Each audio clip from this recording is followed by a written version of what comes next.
नमस्कार दोस्तों, the study zone में आप सभी का स्वागत है। आज हम देखने वाले हैं भारत के नदी तंत्र।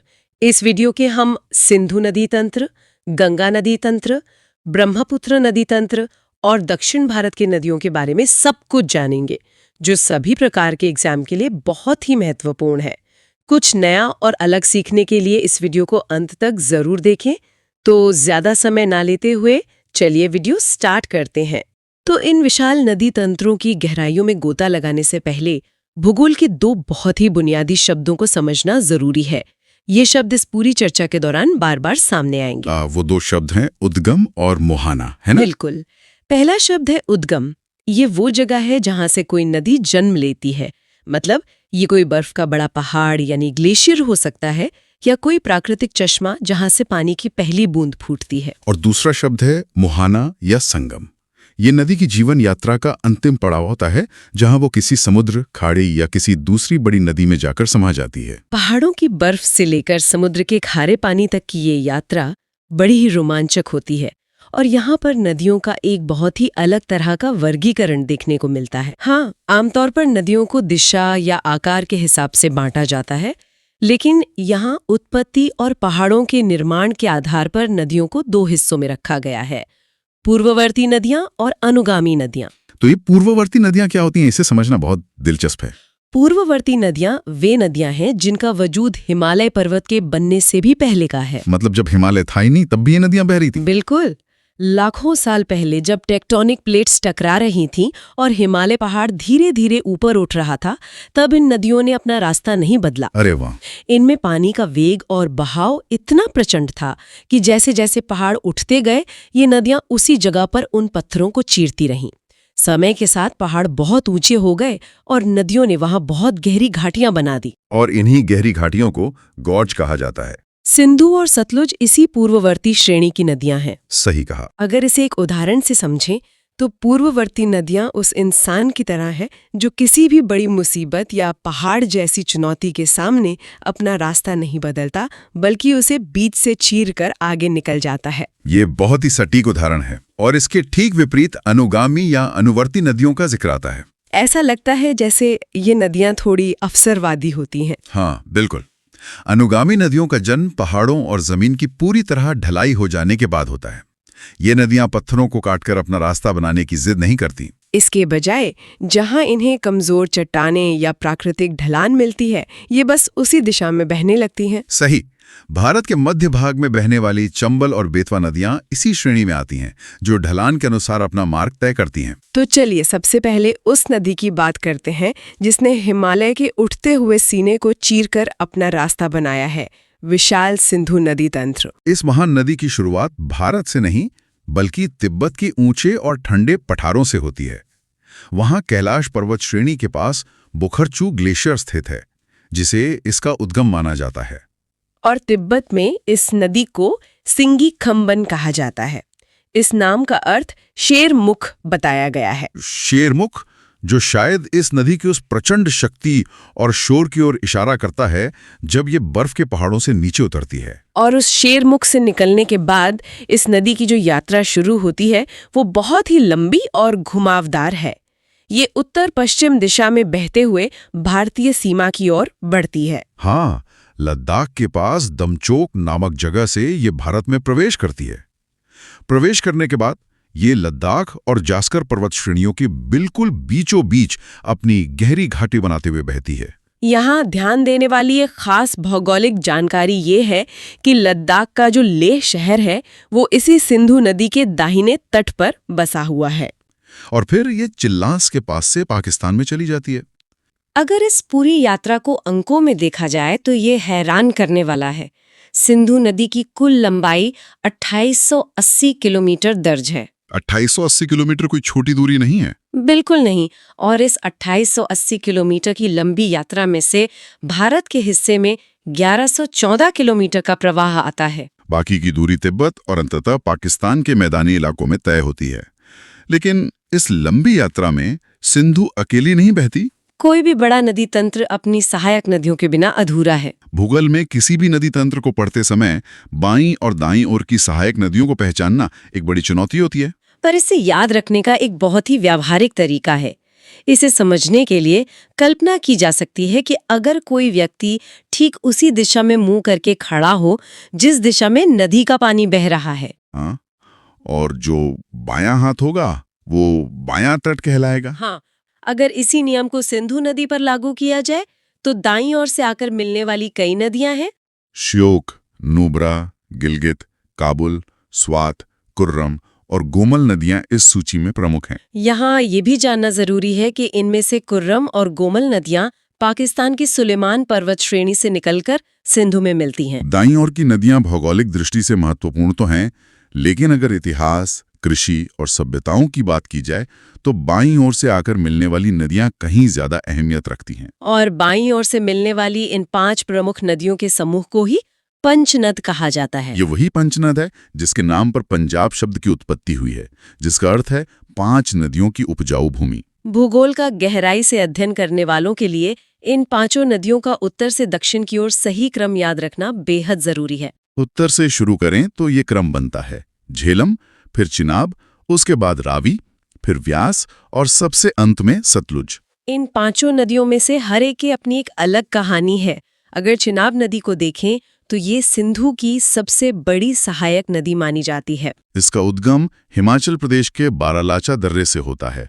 दिलचस्प बात यह है कि शुरुआत में इसका नाम चिनाब नहीं होता। हाँ, ये 2 अलग-अलग धाराओं चंद्रा और भागा के रूप में ग्लेशियर से निकलती है। जब ये दोनों धाराएं टांडी नामक स्थान पर एक साथ मिलती हैं, तब इस नदी को चिनाब या चंद्रभागा का नाम मिलता है। पहाड़ी ढलानों से तेज बहाव के कारण इस नदी पर जल विद्युत उत्पादन की अपार संभावनाएं हैं। दुल्हस्ती, बगलिहार, सलाल और रेटले जैसे बड़े डैम और प्रोजेक्ट इसी नदी पर बने हुए हैं। चिनाब से थोड़ा उत्तर की ओर चलें तो झेलम नदी आती है। कश्मीर घाटी की कल्पना झेलम नदी के बिना की ही नहीं जा सकती। इसका जन्म जम्मू कश्मीर के वेरीनाग चश्मे से होता है, जिसे शेषनाग झील भी कहा जाता है। ये नदी श्रीनगर शहर के बीचों बीच से होकर गुजरती है और आगे चलकर मीठे पानी की प्रसिद्ध वूलल झील में मिल जाती है। इसकी एक बहुत ही महत्वपूर्ण सहायक नदी है जिसका नाम किशनगंगा है। झेलम नदी पर परिवहन और जल स्तर को लेकर एक बहुत ही चर्चित नेविगेशन प्रोजेक्ट है जिसे तुलबुल परियोजना कहा जाता है। ये अपनी यात्रा पूरी करते हुए पाकिस्तान के झंग इलाके के पास जाकर चिनाब में मिल जाती है। झेलम और चिनाब के बाद तीसरी नदी है रावी। रावी नदी का जन्म हिमाचल प्रदेश के रोहतांग दर्रे के पास एक जगह है, बड़ा बंगाल, वहां से होता है। इतिहास के पन्नों में झांकें तो पाकिस्तान का प्रसिद्ध और ऐतिहासिक शहर लाहौर इसी रावी नदी के किनारे बसा हुआ है। भारत में इस नदी के पानी का इस्तेमाल करने के लिए रंजीत सागर बांध का निर्माण किया गया है, जिसे पहले थीन बांध के नाम से जाना जाता था। इसके अलावा चमेरा परियोजना भी रावी नदी पर ही स्थित है।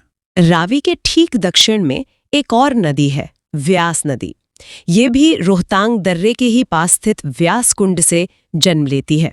पूरे सिंधु नदी तंत्र में व्यास नदी की एक बहुत ही अनोखी विशेषता है जो इसे बाकी चारों नदियों से अलग करती है। जहां बाकी सभी नदियां सीमाएं पार करके पाकिस्तान चली जाती है, वहीं व्यास एकमात्र ऐसी नदी है जिसका जन्म भी भारत में होता है और इसका संगम भी भारत के ही भीतर हो जाता है। बिल्कुल, ये पाकिस्तान जाती ही नहीं है। ये पंजाब में हरीके नामक स्थान पर सतलुज नदी में जाके विलीन हो जाती है। इस नदी पर एक बड़ा बांध बना है जिसे पोंग बांध कहते हैं और इसके जलाशय को महाराणा प्रताप सागर के नाम से भी जाना जाता है। और इस पंचनद के सबसे निचले सिरे पर आती है सतलुज नदी। ये नदी एक बार फिर से हमें भारत के बाहर तिब्बत ले जाती है, क्योंकि इसका जन्म मानसरोवर के पास राकसताल से होता है। तिब्बत के इलाके में इसे लंगचैन खंबाब कहा जाता है। सतलुज भारत में हिमाचल प्रदेश के शिप्तकिला दर्रे से होते हुए एक गहरे गॉर्ज को पार करके दाखिल होती है। भारत की इंजीनियरिंग का एक बहुत बड़ा प्रतीक भाखड़ा नांगल परियोजना इसी सतलुज नदी के पानी पर निर्भर है। आगे जाकर ये सभी 5 नदियां एक साथ मिलकर पाकिस्तान के मिठानकोट के पास सिंधु नदी की मुख्य धारा में समा जाती हैं। इतनी सारी नदियां और इतना सारा पानी जब 2 देशों की सीमाओं के आर पार बहता है तो इसके बंटवारे को लेकर व्यवस्था बनाना जरूरी हो जाता है। यहीं पर 1960 का सिंधु जल समझौता सामने आता है। विश्व बैंक की मध्यस्थता में ये तय किया गया कि इन 6 नदियों को 2 हिस्सों में बांट दिया जाए। 3 पश्चिमी नदियां यानी सिंधु, चिनाब और झेलम के कुल पानी का 80% हिस्सा पाकिस्तान इस्तेमाल करेगा। और बाकी की 3 पूर्वी नदियां यानी रावी, व्यास और सतलज के जल का 80% हिस्सा और इनकी पर पूरा नियंत्रण भारत के पास रहेगा। भारत ने अपने हिस्से की इन पूर्वी नदियों के पानी का बहुत ही रणनीतिक इस्तेमाल किया। व्यास और सतलुज नदियां जिस जगह पर मिलती हैं यानी हरी के बैराज, वहां से एक बहुत ही विशाल नहर निकाली गई जिसका नाम है इंदिरा गांधी नहर। इस एक नहर ने राजस्थान के भूगोल को बदल कर रख दिया। जहां पहले सिर्फ सूखी रेत उड़ती थी, वहां इस नहर ने मरुस्थल के एक बड़े हिस्से को उपजाऊ खेतों में बदल दिया। यहाँ एक हालिया अपडेट भी दिया गया है कि कुछ कूटनीतिक और सुरक्षा कारणों के चलते 23 अप्रैल 2025 से इस जल समझौते को अस्थायी रूप से निलंबित कर दिया गया है। बिल्कुल सही। और इन नदियों के पानी ने सिर्फ रेगिस्तान को ही हरा भरा नहीं किया, बल्कि 2 नदियों के बीच की जमीन को हमेशा से खेती और इंसानी बस्तियों के लिए सबसे बेहतरीन माना गया है। इस जमीन को भूगोल की भाषा में दोआब कहा जाता है। फारसी में दो का मतलब 2 और आब का मतलब पानी होता है। पंजाब का पूरा मैदान ऐसे ही कई दोआबों से मिलकर बना है। और इन दोआबों के नाम याद रखने का जो तरीका है वो तो किसी शानदार कोड की तरह लगता है। हाँ, किसी भी दोआब का नाम उन 2 नदियों के नामों के पहले अक्षरों को मिलाकर बनाया गया है जिनके बीच वह स्थित है। जैसे व्यास और सतलुज के बीच की जमीन को बिश्त कोआब कहते हैं। बिश्त यानी व्यास का ब और सतलुज का सा। इसी तरह व्यास और रावी के बीच का इलाका बारी दोआब कहलाता है। रावी और चिनाब के बीच का जो क्षेत्र है वो रचना दोआब के नाम से जाना जाता है। चिनाब और झेलम के बीच की जमीन को चाज दोआब कहा जाता है। और सबसे आखिर में झेलम और सिंधु के बीच के विशाल क्षेत्र को सिंध सागर दोआब का नाम दिया गया है। ये नामकरण जितना वैज्ञानिक लगता है, इन नदियों का इतिहास उतना ही प्राचीन है। वेदों और पुराने ग्रंथों में इन नदियों के जो नाम मिलते हैं वे आज के नामों से बिल्कुल अलग हैं। प्राचीन काल में झेलम को वितस्ता कहा जाता था। चिनाब नदी का पुराना नाम अस्किनी हुआ करता था। रावी नदी, जिसके किनारे कई ऐतिहासिक युद्ध लड़े गए, उसे परुशनी पुकारा जाता था। व्यास नदी को विपाशा और सतलुज को शतुत्री के नाम से जाना जाता था। ये नाम इस बात का प्रमाण है कि हजारों सालों से ये जलधाराएं इस उपमहाद्वीप के जीवन का केंद्र रही हैं। सिंधु नदी तंत्र की इस पश्चिमी यात्रा के बाद अब रुख करते हैं भारत के पूर्वोत्तर हिस्से की तरफ। वहां एक ऐसी नदी बहती है जिसे नदी कहना शायद कम होगा। वो पहाड़ों के बीच बहता हुआ पानी का एक समंदर है, ब्रह्मपुत्रा नदी तंत्र। सिंधु की तरह इसकी कहानी भी तिब्बत के पठार से ही शुरू होती है। ब्रह्मपुत्र का परंपरागत उद्गम स्थल कैलाश पर्वत श्रेणी का चिमांग युंगडंग ग्लेशियर माना जाता रहा है। लेकिन भूगोल हमेशा नई खोजों से खुद को अपडेट करता है। आधुनिक शोध और नए स्रोतों के अनुसार अब ये माना जाता है कि इसका मुख्य उद्गम आंगसीश ग्लेशियर से होता है। इस नदी तंत्र का सबसे बड़ा रहस्य है इसका सफर और हर इलाके में बदलने वाली इसकी पहचान। ये नदी जैसे जैसे आगे बढ़ती है, इसका नाम भी पूरी तरह बदल जाता है। तिब्बत में अपनी शुरुआत के समय इसे यारलुंग सांगपो कहा जाता है। वहां ये पठार पर एक बहुत लंबी दूरी तय करती है। फिर अचानक अरुणाचल प्रदेश की सीमा के पास स्थित नामचा बरवा पर्वत से ये एक खतरनाक यू टर्न लेती है और पहाड़ों को चीरती हुई गहरी खाई बनाकर भारत में दाखिल होती है। जैसे ही ये अरुणाचल प्रदेश में प्रवेश करती है, इसका नाम सांगपो से बदलकर दिहांग हो जाता है। अरुणाचल के संकरे पहाड़ों से निकलने के बाद जब ये सदिया के पास असम की खुली और चौड़ी घाटियों में पहुंचती है, तब जाकर इसे वो नाम मिलता है जिसे दुनिया जानती है, ब्रह्मपुत्र। असम में सदिया से लेकर धुबरी तक की अपनी लंबी यात्रा ये इसी नाम से पूरी करती है। और इसके बाद जैसे ही ये धुबरी को पार करके दक्षिण की ओर मुड़कर बांग्लादेश की सीमा में प्रवेश करती है, इसका नाम एक बार फिर बदल जाता है और वहां ये जमुना के नाम से बहती है। इतने सारे नामों को समेटे इस नदी की कुल लंबाई की बात करें तो वो 2900 किलोमीटर है। ये सिंधु से भी थोड़ी लंबी है। इस विशाल 2900 किलोमीटर के मार्ग में से भारत की सीमा के भीतर इसका प्रवाह 916 किलोमीटर का है। सिंधु की ही तरह ब्रह्मपुत्र भी एक पूर्ववर्ती नदी है। इसने भी हिमालय के जन्म से पहले ही अपना मार्ग तय कर लिया था। लेकिन जब ये असम की घाटी में आती है तो इसकी विशालता का असली रूप देखने को मिलता है। इसका पाट इतना चौड़ा हो जाता है कि नदी के ठीक बीचों बीच मिट्टी के बड़े बड़े जमाव बन जाते हैं जो द्वीपों का रूप ले लेते हैं। ऐसा ही एक द्वीप है माजुली द्वीप। ये कोई छोटा मोटा द्वीप नहीं है, बल्कि दुनिया का सबसे बड़ा नदी द्वीप है। इसका आकार इतना बड़ा है कि प्रशासनिक तौर पर असम सरकार को इसे एक पूरा जिला घोषित करना पड़ा। किसी नदी के बीच एक पूरा जिला बसना अपने आप में एक भौगोलिक चमत्कार है। विशालता की इसी कड़ी में बोगीबील ब्रिज का भी जिक्र आता है। यह ब्रह्मपुत्र पर बना भारत का सबसे लंबा रेल सड़क पुल है। इसकी लंबाई 4.94 किलोमीटर है। ये पुल इंजीनियरिंग की एक बड़ी उपलब्धि है, क्योंकि इसमें एक ही ढांचे पर ऊपर सड़क पर गाड़ियां दौड़ती हैं और नीचे रेल ट्रैक पर ट्रेनें चलती हैं। ब्रह्मपुत्र का आकार इतना बड़ा इसलिए हो पाता है क्योंकि ढेरों सहायक नदियां इसमें अपना पानी लाकर उड़ेलती हैं। इतनी सारी सहायक नदियों को याद रखना थोड़ा मुश्किल काम हो सकता है, लेकिन इन्हें क्रम से याद करने के कुछ बहुत ही दिलचस्प तरीके मौजूद हैं। बाईं ओर से आकर मिलने वाली नदियों को याद रखने के लिए एक बहुत ही मजेदार ट्रिक है, दिल धक। अरे वाह, दिल धक, ये कैसे काम करता है? इसे ऐसे समझा जा सकता है कि इंसान के शरीर में दिल बाईं ओर होता है, इसलिए बाईं ओर की नदियों का कोड भी इसी से जुड़ा है। इस ट्रिक में दी का मतलब है दिबांग नदी। अच्छा, और ल से बनती है लोहित नदी। बिल्कुल। धा से है धनसिरी नदी और क से है कोपिली नदी। तो अगर कोई दिल धक याद रखें तो उसे दिबांग, लोहित, धनसिरी और कोपिली नदियों के नाम कभी नहीं भूलेंगे। ये बहुत ही बेहतरीन तरीका है। इन बाईं ओर की नदियों में से लोहित नदी का भूगोल बहुत ही अनोखा है। यह नदी जिस जमीन से होकर बहती है, वहां की मिट्टी में लाल रंग की प्रचुरता है। तेज बहाव में वो लाल मिट्टी पानी में घुल जाती है, जिससे पूरी नदी का पानी लाल रंग का दिखाई देने लगता है।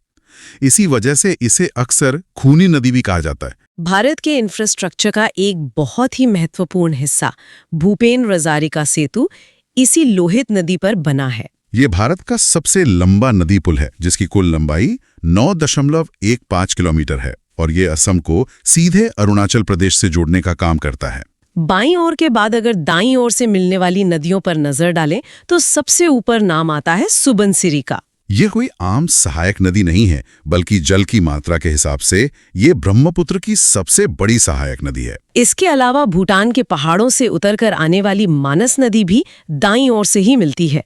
ये नदी प्रसिद्ध मानस नेशनल पार्क के घने जंगलों के बीच से होकर गुजरती है। इसी सूची में एक और महत्वपूर्ण नदी संकोश है, जिसका भौगोलिक महत्व इसलिए ज्यादा है क्योंकि ये असम और पश्चिम बंगाल के बीच एक प्राकृतिक सीमा रेखा खींचने का काम करती है। इन सभी नदियों के साथ साथ एक और नदी है जिसकी कहानी भूगोल का अध्ययन करने वालों के लिए सबसे ज्यादा चौंकाने वाली है, और वो है तीस्ता नदी। तीस्ता नदी सिक्किम की ऊंचाई पर स्थित चुलामू झील से जन्म लेती है।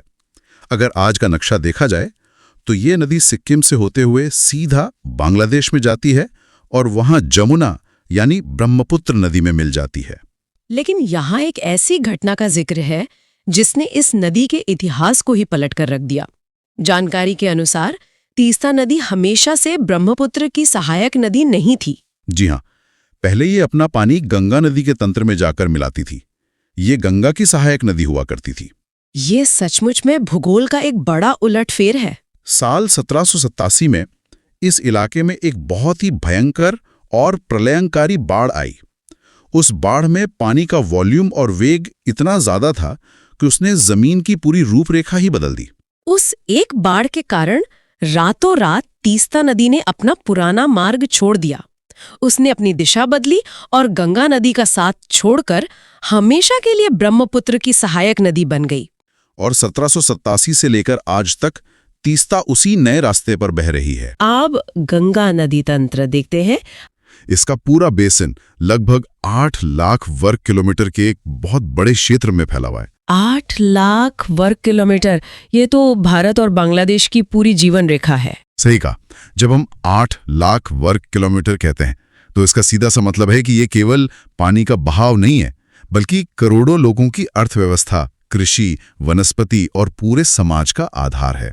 इसलिए जब इसका अध्ययन किया जाता है तो इसके हर मोड़ का एक खास महत्व सामने आता है। और इसी जटिल तंत्र को समझने की शुरुआत इसके उद्गम से ही करनी होगी। अध्ययनकर्ताओं के बीच अक्सर एक बहुत ही आम गलतफहमी देखने को मिलती है कि गंगा नदी सीधे गंगोत्री से गंगा के नाम से ही निकलती है, जो कि अगर हम भूगोल के चश्मे से देखें तो पूरी तरह सही नहीं है। बिल्कुल। उत्तराखंड के उत्तरकाशी जिले में जो गंगोत्री हिमनद है, जिसे गोमुख भी कहा जाता है, वहां से जो तेज जलधारा निकलती है उसे असल में भागीरथी कहा जाता है। और वहीं दूसरी ओर हाँ, सतोपंत ग्लेशियर, वहां से एक और विशाल नदी निकलती है जिसका नाम अलकनंदा है। इन दोनों का अपना अलग अलग मार्ग है। और यहीं से नदी का भूगोल एक बहुत ही दिलचस्प मोड़ लेता है। भागीरथी और अलकनंदा नदियां पहाड़ों की गहरी खाइयों से बहते हुए जब देवप्रयाग में आकर एक दूसरे से मिलती हैं, तो वहीं पर जाकर इन दोनों के संगम से जो एक संयुक्त जलधारा बनती है उसे गंगा का नाम मिलता है। सटीक, यानी देवप्रयाग से पहले गंगा का कोई सीधा अस्तित्व नहीं है। वो भागीरथी और अलकनंदा के रूप में बहती है। लेकिन देवप्रयाग तक पहुंचने का ये सफर भी सीधा नहीं है। अलकनंदा नदी जब सतोपंत से निकलकर आगे बढ़ती है तो रास्ते में कई और नदियां उसमें आकर मिलती हैं, और जहां भी ये नदियां मिलती हैं उन महत्वपूर्ण संगमों को पंचप्रयाग कहा जाता है। हाँ, और अक्सर इन पांचों प्रयागों और उनसे जुड़ी सहायक नदियों का सही क्रम याद रखना मतलब एक बड़ी चुनौती बन जाता है। पर इसके लिए एक बहुत ही शानदार वैज्ञानिक और पौराणिक तकनीक है। ये समझना बहुत दिलचस्प है कि कैसे प्राचीन काल में पौराणिक कथाओं का इस्तेमाल केवल आस्था के लिए नहीं, बल्कि भूगोल के जटिल नक्शे को याद रखने के लिए एक टूल की तरह किया गया। इसे एक प्राचीन मेमोरी ट्रिक या निमोनिक कह सकते हैं। आइए इसे समझते हैं। अलकनंदा नदी तो इन सभी प्रयागों में मुख्य धारा के रूप में मौजूद रहती है। अब अगर हम सबसे पहले विष्णु प्रयाग की बात करें तो पुरानी कथाओं में माना जाता है कि गंगा भगवान विष्णु के चरणों की धूल से निकली है। इस धूल शब्द से हम धौली गंगा नदी को बड़ी आसानी से याद रख सकते हैं। यानी अलकनंदा और धौली गंगा का संगम विष्णु प्रयाग है। यह भूगोल को याद रखने का बहुत ही तार्किक तरीका है। इसी क्रम में जब अलकनंदा आगे बढ़ती है तो अगला संगम नंद प्रयाग आता है। इसे याद रखना सबसे आसान है क्योंकि नाम में ही उत्तर छिपा है। बिल्कुल, नंदाकिनी नदी जब अलकनंदा से आकर मिलती है तो उस स्थान को नंद प्रयाग कहा जाता है। नंदाकिनी और नंद प्रयाग दोनों में नंद शब्द समान है। इसके बाद तीसरा महत्वपूर्ण संगम है कर्णप्रयाग। महाभारत की कथाओं के अनुसार शूरवीर कर्ण ने गंगा में अपना पिंडदान किया था। अब इस पिंड शब्द को अगर हम पकड़ लें तो पिंडर नदी का नाम आसानी से याद हो जाता है। अतः अलकनंदा और पिंडर नदी का मिलन कर्णप्रयाग कहलाता है। इसके बाद जो चौथा प्रयाग आता है वो रुद्रप्रयाग है। रुद्रप्रयाग की कहानी भी बहुत रोचक है। कथाओं में वर्णन है कि जब गंगा धरती पर आ रही थी तो उसका वेग इतना प्रचंड था कि धरती उसे संभाल नहीं सकती थी।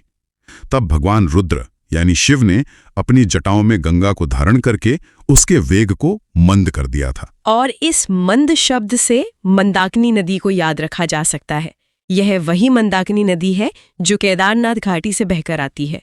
तो अलकनंदा और मंदाकिनी के संगम को रुद्रप्रयाग कहते हैं। और फिर अंत में पांचवा प्रयाग आता है, देवप्रयाग, जहां भागीरथी और अलकनंदा मिलकर आधिकारिक रूप से गंगा का निर्माण करती हैं। अगर हम इस पूरे तरीके का विश्लेषण करें तो यह स्पष्ट होता है कि पीढ़ियों से भूगोल के इतने विशाल मानचित्र को आम जनमानस की स्मृति में कैसे जीवित रखा गया।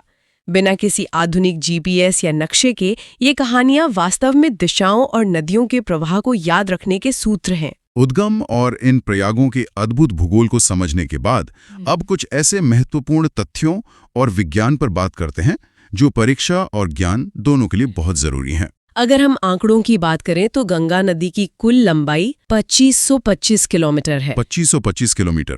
लेकिन इसकी लंबाई से ज्यादा हैरान करने वाला तथ्य इसका विज्ञान है। हाँ, ये सच में एक बड़ा सवाल रहता है। ये एक आम बात है कि अगर हम साधारण पानी को कुछ दिनों तक किसी बर्तन में भरकर रख दें तो इसमें जीवाणु पनपने लगते हैं और वो खराब हो जाता है।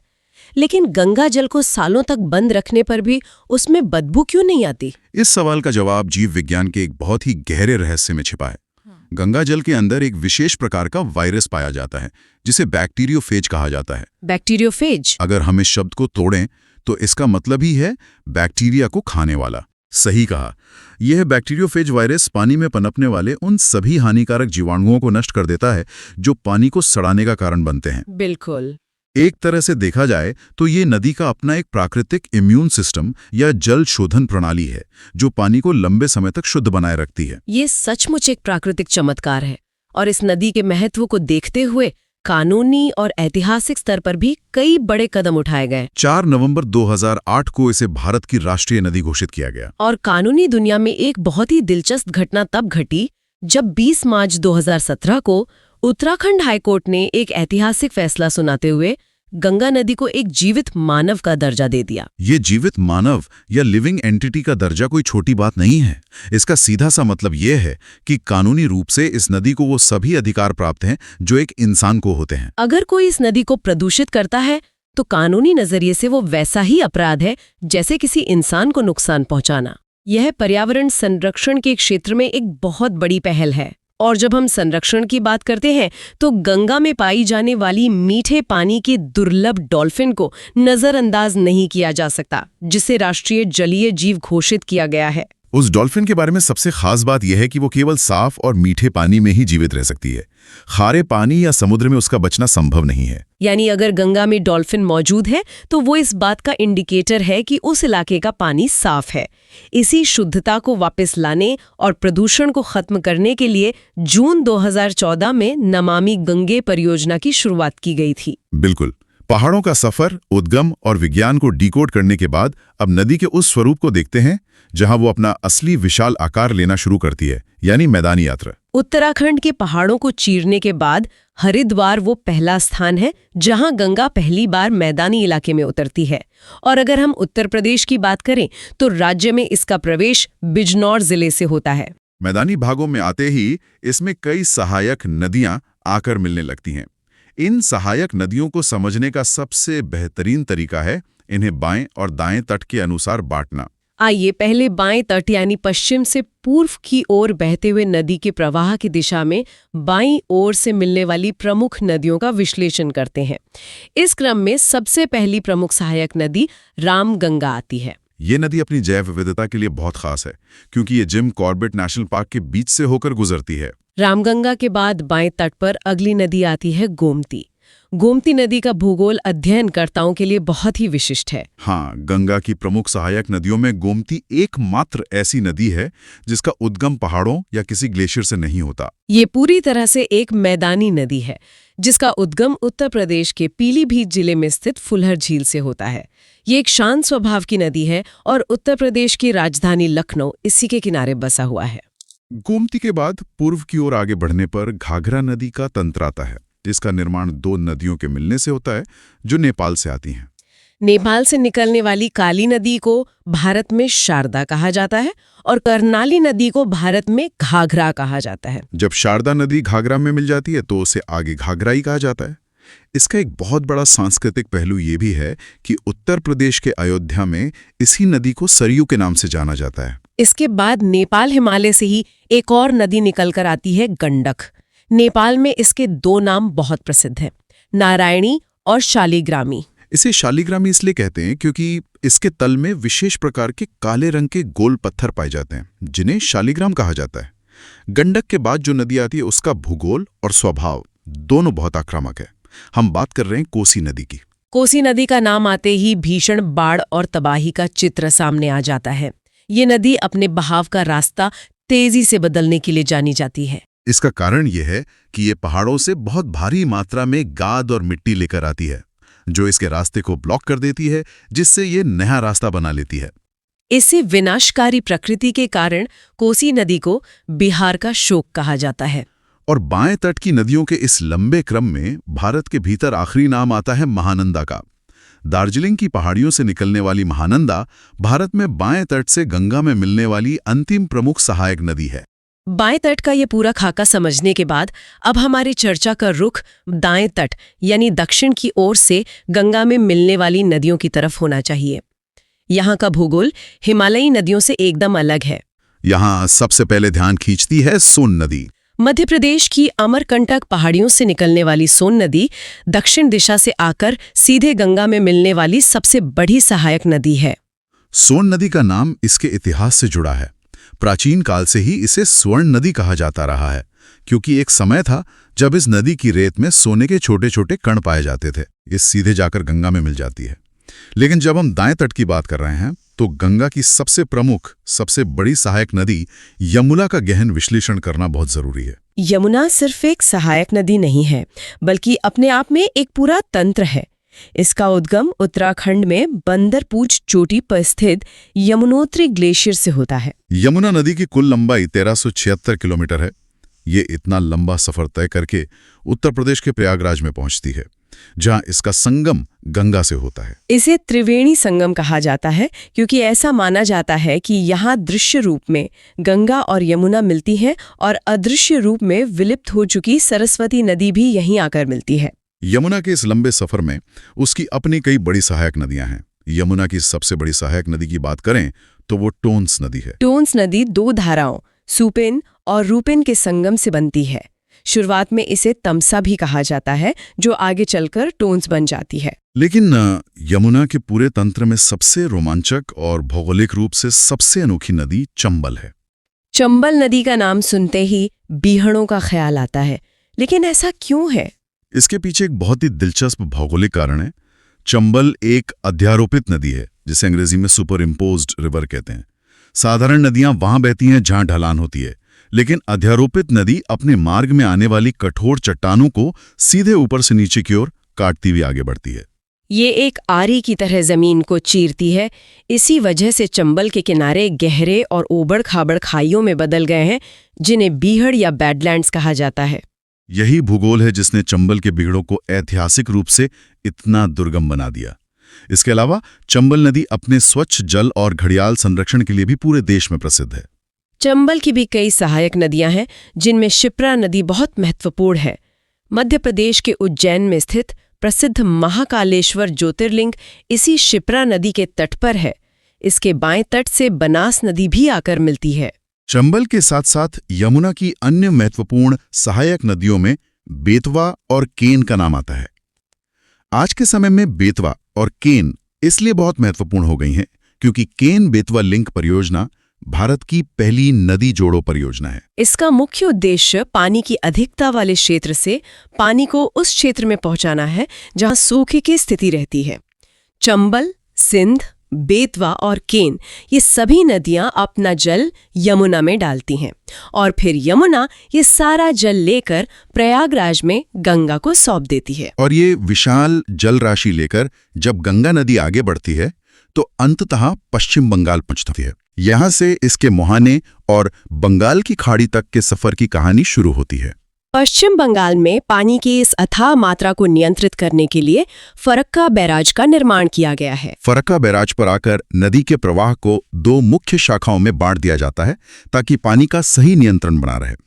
जो एक शाखा भारत में पश्चिम बंगाल की तरफ दक्षिण की ओर बहती है, उसे हम हुगली नदी के नाम से जानते हैं। और जो दूसरी मुख्य शाखा अंतर्राष्ट्रीय सीमा पार करके बांग्लादेश में प्रवेश कर जाती है, उसे वहां पद्मा कहा जाता है। बांग्लादेश में प्रवेश करने के बाद एक बहुत ही बड़ा अंतर्राष्ट्रीय संगम होता है।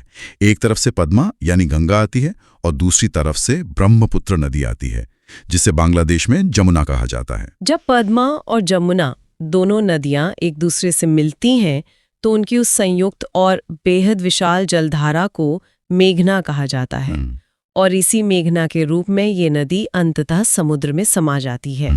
लेकिन समुद्र में मिलने से ठीक पहले ये नदी तंत्र एक आखिरी चमत्कार करता है। ये नदियां अपनी पूरी यात्रा से लाई गई मिट्टी और गाद को जमा करके दुनिया का सबसे बड़ा डेल्टा बनाती हैं, सुंदरबन डेल्टा। ये सिर्फ एक दलदली इलाका नहीं है, बल्कि दुनिया के सबसे घने मैंग्रोव वनों और प्रसिद्ध रॉयल बंगाल टाइगर का प्राकृतिक घर है। इस पूरे नदी तंत्र के बुनियादी ढांचे में एक और अतिरिक्त और बहुत महत्वपूर्ण तथ्य शामिल है, जिसे भूगोल के नजरिए से जानना जरूरी है। उत्तराखंड में बना टिहरी बांध। यह बांध ठीक उस स्थान पर स्थित है जहां भागीरथी और भिलंगना नदी का संगम होता है। यह नदी के भूगोल और इंजीनियरिंग का एक उत्कृष्ट उदाहरण है। अब भारत का प्रायद्वीपीय नदी तंत्र देखते हैं। सबसे पहले हमें उस बुनियादी अंतर को समझना होगा जो हमारे देश के नदी तंत्र को दो हिस्सों में बांटता है।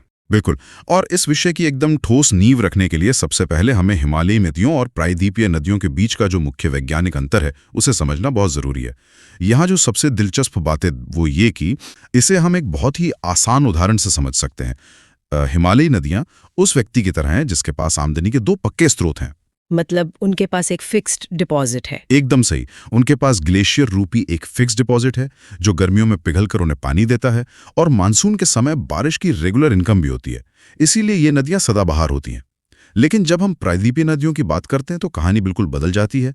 ये नदियां मध्य और दक्षिण भारत के पठारों से निकलती हैं।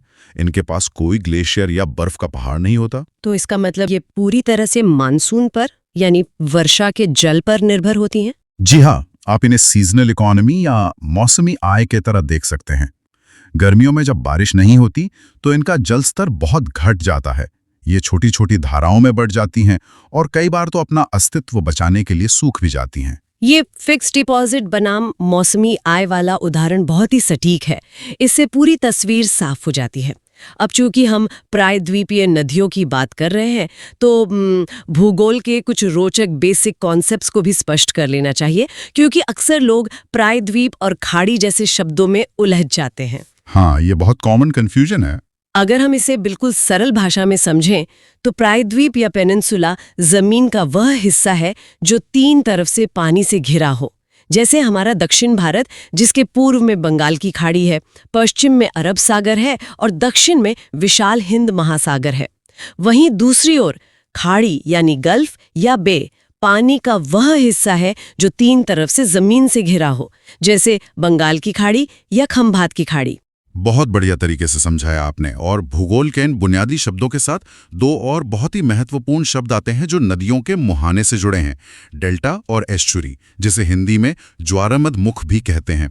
इसे एक थके हुए मुसाफिर और एक तेज धावक के उदाहरण से समझते हैं। थका हुआ मुसाफिर यानी वो नदियां जो बहुत लंबा सफर तय करती हैं। बिल्कुल, जब कोई नदी बहुत लंबी दूरी तय करके आती है, जैसे पूर्व की ओर बहने वाली ज्यादातर नदियां, तो मैदानी इलाकों में आते आते उसकी ढलान कम हो जाती है और गति बहुत धीमी पड़ जाती है।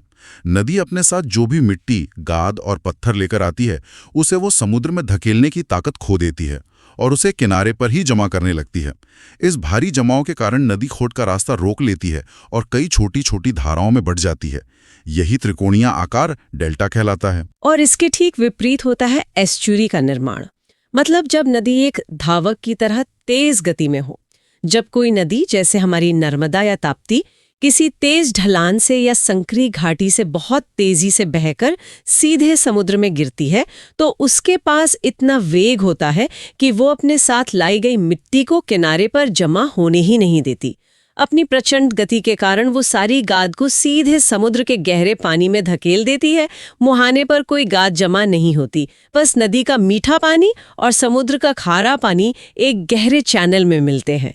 इसी को एस्चुरी कहते हैं। गति, ढलान और गाद का ये विज्ञान सच में अद्भुत है। तो चलिए अब इसी विज्ञान को जमीन पर उतारते हैं और बंगाल की खाड़ी में गिरने वाली यानी पूर्व की ओर बहने वाली प्रमुख नदियों का नक्शे के हिसाब से विश्लेषण करते हैं। उत्तर से दक्षिण की ओर चलते हैं। शुरुआत करते हैं दामोदर नदी से। यह नदी छोटा नागपुर पठार में पलामू की पहाड़ियों से निकलती है और सीधे समुद्र में ना गिरकर हुगली नदी में मिल जाती है। दामोदर नदी का जिक्र आते ही इतिहास का एक बहुत बड़ा पन्ना खुल जाता है। एक समय था जब इसे बंगाल का शोक कहा जाता था। इसका कारण यह था कि मानसून के समय ये नदी इतनी भयंकर बाढ़ लाती थी कि पूरे के पूरे गांव तबाह हो जाते थे। लेकिन भारत के आजाद होने के तुरंत बाद इस तबाही को एक अवसर में बदलने का फैसला लिया गया। साल 1948 में अमेरिका की टेनेसी वैली अथॉरिटी की तर्ज पर इस नदी पर दामोदर वैली कॉर्पोरेशन यानी डीवीसी की स्थापना की गई। ये 1948 वाला तथ्य बहुत ही महत्वपूर्ण है। हाँ। लेकिन ये महज एक कॉर्पोरेशन नहीं था। नव स्वतंत्र भारत के लिए ये एक बहुत बड़ी मनोवैज्ञानिक और आर्थिक जीत थी, है ना? 100%। ये स्वतंत्र भारत की पहली बहुउद्देशीय नदी घाटी परियोजनाओं में से एक थी। इसका उद्देश्य सिर्फ बाढ़ रोकना नहीं था, बल्कि उसी पानी का इस्तेमाल करके बिजली बनाना और उद्योगों को खड़ा करना था। जिस नदी को कभी शोक कहा जाता था, उसने पूरे पूर्वी भारत को एक औद्योगिक शक्ति बना दिया। हालांकि उद्योगों के अंधाधुंध विकास ने बाद में इस नदी को इतना प्रदूषित कर दिया कि इसे जैविक मरुस्थल या बायोलॉजिकल डेजर्ट कहा जाने लगा, क्योंकि इसका जलीय जीवन लगभग समाप्त हो गया। विकास की एक बहुत बड़ी और कड़वी कीमत, और विकास की कीमत अक्सर हमारी नदियों को ही चुकानी पड़ती है। ठीक यही कहानी हमारी अगली नदी के साथ भी जुड़ती है, स्वर्ण रेखा नदी। ये झारखंड के रांची के पास नगरी गांव से निकलती है। इसकी सबसे बड़ी खासियत ये है कि ये किसी और नदी की सहायक नहीं है, बल्कि स्वतंत्र रूप से बहते हुए सीधे समुद्र में गिरती है। भारत का प्रसिद्ध हुंड्रू जलप्रपात इसी नदी पर है और इस्पात नगरी जमशेदपुर भी इसी के किनारे बसा है। स्वर्ण रेखा यानी सोने की रेखा, इसका नाम भी अपने आप में एक बहुत दिलचस्प कहानी है। प्राचीन काल से ही ये माना जाता था कि इस नदी की रेत को छानने पर उसमें सोने के कण मिलते हैं। स्थानीय आदिवासी आज भी कई जगह रेत छानकर सोना निकालते हैं, लेकिन आज इस सोने की नदी की वास्तविकता थोड़ी दुखद है। जमशेदपुर और आसपास के भारी औद्योगिक कचरे, विशेषकर तांबा और यूरेनियम के कारखानों से निकलने वाले प्रदूषण के कारण ये नदी अब अत्यधिक प्रदूषित हो चुकी है। ये सोचने वाली बात है कि जिस नदी में कभी सोना बहता था, आज उसमें कारखानों का जहर बह रहा है। चलिए नक्शे में थोड़ा और दक्षिण की ओर बढ़ते हैं। अगली नदियां हैं बैतरणी और ब्राह्मणी। इन दोनों नदियों का अपना एक अलग ही सांस्कृतिक महत्व है। बैतागी नदी को ओडिशा की गंगा कहा जाता है। हिंदू धर्म ग्रंथ गरुड़ पुराण में इस नदी का बहुत ही विस्तार से उल्लेख है, जहां इसे मृत्यु के बाद मोक्षदायिनी नदी बताया गया है। मान्यता है कि पापियों के लिए इसे पार करना असंभव है। दूसरी ओर ब्राह्मणी नदी का निर्माण एक बहुत ही सुंदर संगम से होता है। यह दो प्रमुख धाराओं, दक्षिण कोयल और शंख नदियों के वेदव्यास नामक स्थान पर मिलने से बनती है। संस्कृति और भूगोल का ये संगम सच में गहरा है। अब बात करते हैं एक बहुत ही विशाल और शक्तिशाली नदी की, महानदी। ये नदी छत्तीसगढ़ के सिहावा पर्वत श्रेणी से निकलती है और मुख्य रूप से ओडिशा में बहते हुए अपना विशाल डेल्टा बनाकर बंगाल की खाड़ी में गिरती है। महानदी पर दुनिया के सबसे लंबे मिट्टी के बांधों में से एक हीराकुंड बांध बना हुआ है। हीराकुंड बांध ने ओडिशा के भूगोल और अर्थव्यवस्था को पूरी तरह से बदल कर रख दिया है। महानदी का बेसिन बहुत विशाल है और इसकी सहायक नदियां भी उतनी ही महत्वपूर्ण हैं। इनमें शिवनाथ, हसदेव, जोंक, ओंग और तेल नदियां शामिल हैं। एक मिनट रुके, परीक्षा की तैयारी करने वालों के लिए इतनी सारी सहायक नदियों के नाम याद रखना थोड़ा मुश्किल हो सकता है। अगर किसी विद्यार्थी को सिर्फ 2 सबसे महत्वपूर्ण सहायक नदियां याद रखनी हो, तो वो किन पर सबसे ज्यादा ध्यान दें? यह एक बहुत ही व्यावहारिक सवाल है। अगर परीक्षा के दृष्टिकोण से देखें तो सबसे ज्यादा फोकस शिवनाथ और हसदेव नदी पर होना चाहिए। शिवनाथ महानदी की सबसे लंबी सहायक नदी है और हसदेव नदी का क्षेत्र अपनी कोयला खदानों और हसदेव अरण्य के घने जंगलों के कारण अक्सर पर्यावरण की चर्चाओं में बना रहता है। इसलिए ये दोनों सबसे ज्यादा पूछे जाते हैं। ये एक बेहतरीन इंसाइट है। महानदी के बाद अब हम दक्षिण भारत की ओर बढ़ते हैं और बात करते हैं प्रायद्वीपीय भारत की सबसे लंबी और सबसे बड़ी नदी की, गोदावरी। इसका विस्तार इतना विशाल है कि इसे दक्षिण गंगा या वृद्ध गंगा भी कहा जाता है। इसकी कुल लंबाई लगभग 1465 किलोमीटर है। ये महाराष्ट्र के नासिक जिले में त्र्यंबकेश्वर की पहाड़ियों से निकलती है। यहाँ एक बहुत ही दिलचस्प इससे क्या फर्क पड़ता है वाला पहलू है। गोदावरी को वृद्ध गंगा यानी बूढ़ी गंगा क्यों कहा जाता है? इसका कारण सिर्फ इसका बड़ा आकार नहीं है। भूगर्भ विज्ञान के अनुसार प्रायद्वीपीय भारत का पठार हिमालय से बहुत ज्यादा पुराना है। इसलिए गोदावरी नदी जो इस पठार पर बहती है, वो हमारी उत्तरी गंगा नदी से उम्र में बहुत ज्यादा पुरानी है। वाह, उम्र में गंगा से भी पुरानी। ये सच में एक ऐसा तथ्य है जो इंसान को सोचने पर मजबूर कर देता है। बिल्कुल। इसकी सहायक नदियों का तंत्र भी बहुत विस्तृत है। बाईं ओर से इसमें पूर्णा, प्राणहिता, इंद्रावती और सबरी नदियां आकर मिलती हैं। प्राणहिता खुद 3 नदियों पेनगंगा, वेनगंगा और वर्धा के संगम से बनती है। वहीं दाईं ओर से मंजीरा नदी इसमें मिलती है। गोदावरी सिर्फ एक नदी नहीं बल्कि आस्था का केंद्र है। नासिक का कुंभ मेला और ऐतिहासिक राजमुंद्री शहर इसी के किनारे बसे हैं। गोदावरी के बाद अब रुख करते हैं कृष्णा नदी की तरफ। ये प्रायद्वीपीय भारत की दूसरी सबसे लंबी नदी है और महाराष्ट्र के महाबलेश्वर से निकलती है। स्रोत सामग्री में इसकी सहायक नदियों को याद रखने के लिए एक बहुत ही रोचक ट्रिक बताई गई है। कहा गया है कि जैसे भगवान कृष्ण का दूध और मक्खन से नाता था, वैसे ही इनकी सहायक नदी का नाम दूध गंगा है। हाँ, और इसे ऐसे भी समझ सकते हैं, भगवान कृष्ण की बाल लीलाओं में दूध और मक्खन शामिल था, इसलिए दूध गंगा और पंच गंगा उनकी सहायक नदियां हो गई। और जहां कृष्ण है वहां उनका भव्य रूप या प्रभा भी है, इसलिए घाट प्रभा और माल प्रभा भी कृष्णा की सहायक नदियां हैं। इसके अलावा कोयना, मूसी और तुंगभद्रा इसकी नदियां हैं। इनमें सबसे बड़ी सहायक नदी तुंगभद्रा है, जिसके किनारे महान विजयनगर साम्राज्य की राजधानी हम्पी बसी थी, है ना? एकदम सही। और इसी कृष्णा नदी तंत्र में कोयना नदी भी है, जिसे महाराष्ट्र की जीवन रेखा कहा जाता है। कृष्णा नदी पर बने बांध भी बहुत जरूरी हैं, जैसे नागार्जुन सागर, श्रीशैलम और अलमाटी बांध। कृष्णा नदी के बाद जब हम दक्षिण में और नीचे जाते हैं तो आती है कावेरी नदी। यहाँ अक्सर लोगों को एक कन्फ्यूजन होता है। गोदावरी को दक्षिण गंगा कहा जाता है, लेकिन कावेरी को दक्षिण भारत की गंगा कहा जाता है। इसका कारण कावेरी नदी की पवित्रता है। यह कर्नाटक के कोडागु जिले में ब्रह्मगिरी की पहाड़ियों से निकलती है। हमने बात की थी कि नदियां सिर्फ अर्थव्यवस्था नहीं, बल्कि हमारी कला और सिनेमा को भी प्रभावित करती हैं। कावेरी इसका सबसे बड़ा उदाहरण है। 100% सही। कावेरी नदी को तमिलनाडु में बहुत ही प्यार से पौन्नी कहा जाता है। प्राचीन चोल साम्राज्य इसी नदी के डेल्टा में फला फूला, और हाल ही में जो प्रसिद्ध फिल्म पोन्नियन सेल्वन आई थी वह इसी कावेरी नदी के नाम पर आधारित है। पोन्नियन सेल्वन का मतलब यह है पोन्नी का बेटा। और शायद भारत के ऊर्जा इतिहास में भी कावेरी का बड़ा नाम है। जी, साल 1902 में भारत का पहला बड़ा जल विद्युत संयंत्र इसी नदी पर शिवसमुद्रम जलप्रपात के पास लगाया गया था। इसके अलावा तमिलनाडु का विशाल मेटूर बांध भी इसी नदी पर है। बंगाल की खाड़ी में गिरने वाली नदियों की सूची में एकदम दक्षिण में कुछ छोटे लेकिन बेहद अहम नदियां हैं, जैसे वैगई नदी। प्रसिद्ध शहर मदुरै और मीनाक्षी अम्मन मंदिर इसी नदी के किनारे है। वहां का विख्यात चित्रई उत्सव इसी से जुड़ा है। इसके अलावा एक और खास नदी है ताम्रपर्णी। ताम्रपर्णी की अपनी एक अलग ही पहचान है। ये तमिलनाडु की एकमात्र सदाबहार नदी है। इसका नाम 2 शब्दों से बना है, ताम्र यानी तांबा और पर्णी यानी पत्ता। माना जाता है कि इसके बेसिन की मिट्टी में तांबे के अंश पाए जाते हैं, जिसके कारण इस नदी का पानी हल्का लाल दिखाई देता है। ये तो हुई पूर्व की ओर बहने वाली नदियों की बात। अब हम अपने सफर का रुख पश्चिम की ओर मोड़ते हैं, यानी अरब सागर में गिरने वाली नदियों की तरफ। यहाँ कहानी सच में बहुत ही दिलचस्प हो जाती है, क्योंकि हम एक ऐसी नदी से शुरुआत कर रहे हैं जो कभी समुद्र तक पहुँचती ही नहीं है।